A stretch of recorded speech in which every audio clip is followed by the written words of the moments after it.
चंबा के Tissa civil hospital से 2.5 साल के एक मासूम बच्ची की रोती हुई मां का वायरल वीडियो पूरे हिमाचल ने देख लिया है, जिसके बाद एक बार फिर से हिमाचल प्रदेश का हेल्थ केयर सिस्टम सवालों के घेरे में आ चुका है। वीडियो में रोती हुई इस महिला का कहना है कि जब यूरिन प्रॉब्लम के चलते सोमवार रात करीब 11:30 बजे वो अपनी 2.5 साल की बेटी को लेकर तीसा सिविल हॉस्पिटल पहुंची तो वहां तैनात डॉक्टर कुलभूषण ने इलाज के नाम पर उनकी मासूम बेटी के लिए अभद्र और घिनौने शब्द इस्तेमाल किए।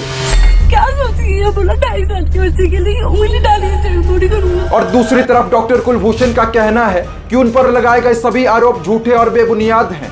उनका कहना है कि जो बातें उन्होंने फोन पर कही हैं वो मेडिकल प्रोसेस और मेडिकल प्रोसीजर का ही हिस्सा हैं। जैसे डिजिटल एग्जामिनेशन करते हैं, जिसका मतलब कि हम अपने हाथों से या उंगलियों से जो लैट्रिन के रास्ते हम चेक करते हैं, एक प्रॉपर प्रोसीजर होता है। लेकिन हिमाचल के लोगों में डॉक्टर कुलभूषण के खिलाफ गुस्सा साफ दिख रहा है और स्थानीय विधायक डॉक्टर हंसराज का कहना है कि पिछले 2 साल के अंदर डॉक्टर कुलभूषण की 100 से ज्यादा कंप्लेंट्स हैं। यानी हो ना हो, डॉक्टर कुलभूषण की छवि लोगों में सही नहीं है। 2 सालों में लगभग मेरे पास 100 कंप्लेंट आई है। अब यहाँ सवाल ये उठता है कि क्या कुलभूषण जैसे डॉक्टर्स MBBS के बाद दिलाई जाने वाली हिपोक्रेटिक ओथ को भूल जाते हैं? क्या पैसे के लालच से ऊपर उठकर लोगों के हित में कार्य करना और लोगों से विनम्रता से पेश आना उनकी शपथ में नहीं आता? अपने पेशेंट से बात करते हुए आपके एथिक्स कहां चले जाते हैं? दोस्तों, ये सिर्फ डॉक्टर कुलभूषण की बात नहीं है, बल्कि बहुत से मेडिकल प्रोफेशनल्स अपने पेशेंट से बदतमीजी से पेश आते हैं। ऐसे डॉक्टर्स ने इलाज को एक बिजनेस मॉडल बना दिया है। कुछ डॉक्टर्स की फीस, टेस्ट, स्कैन और मेडिसिन में एक अच्छा खासा प्रॉफिट परसेंटेज जुड़ा हुआ है। ऐसे डॉक्टर्स पेशेंट द्वारा उन पर किए गए भरोसे का गलत फायदा उठाते हैं, जरूरत से ज्यादा टेस्ट और मेडिसिन लिखते हैं ताकि उन्हें और उनके नेटवर्क को एक अच्छा खासा कमीशन और प्रैक्टिस कट मिल सके। और कई बार कुछ अनएथिकल डॉक्टर्स दूसरे हॉस्पिटल से अपना रेफरल कट लेते हैं, यानी किसी मरीज को किसी दूसरे निजी अस्पताल में एडमिट कराने पर उन्हें अच्छा खासा कमीशन मिलता है, जिसे रेफरल कट कहा जाता है। यानी प्रैक्टिस कट या रेफरल कट के लालच में कोई करप्ट डॉक्टर अपने पेशेंट को किसी डायग्नोस्टिक सेंटर जैसे ब्लड टेस्ट, एक्सरे, MRI या ECG करने भेजता है, या किसी दूसरे प्राइवेट हॉस्पिटल में भर्ती करवाता है, या किसी मेडिकल स्टोर से